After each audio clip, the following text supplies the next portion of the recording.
What am I watching? What in the world have I gotten myself into now?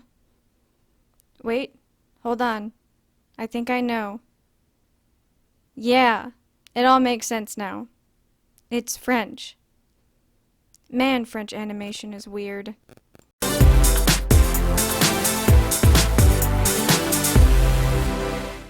Hi y'all, I'm Fallen Ninja and welcome to Animation Nation, where today we're going to be talking about Les Escargots that was made in 1966. So I'm going to apologize to you just right off the bat, because French is one of those languages that I just can't. So I'm sorry. Anyway, this short film was written and directed by René Lelot, along with the help of another writer, Roland Topor.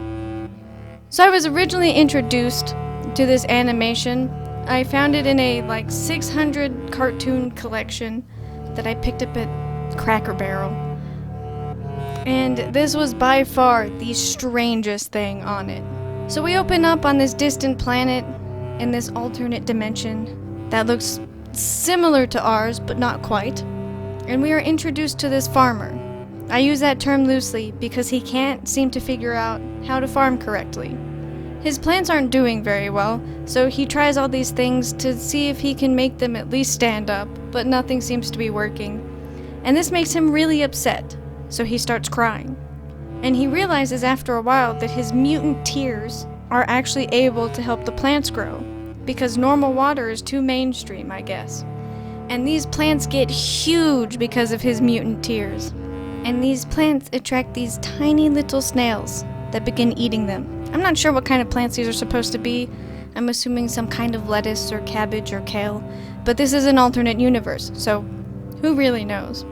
And after eating these mutant plants, these snails get huge. And after destroying the farmer's little house, they just go on a huge rampage throughout the neighboring town. Which, this is all really funny to me, because of all the animals that I would worry about getting super huge, snails are really low on the list.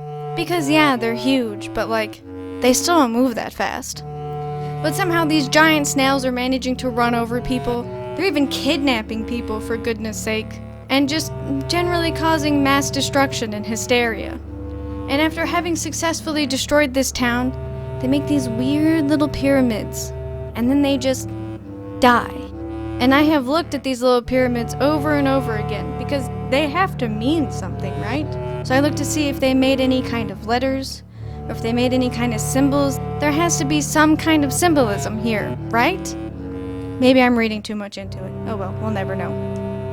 Well, after some time, the farmer decides to try his hand at farming again, because that worked so well for him the last time. And I don't know how much time has passed, but it's apparently been a while, because there are now all these cobwebs on the snail pyramids. So the farmers decide to try his hand at growing carrots this time.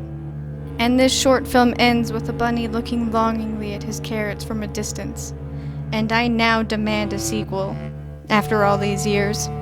So like the short film itself, the animation is just odd.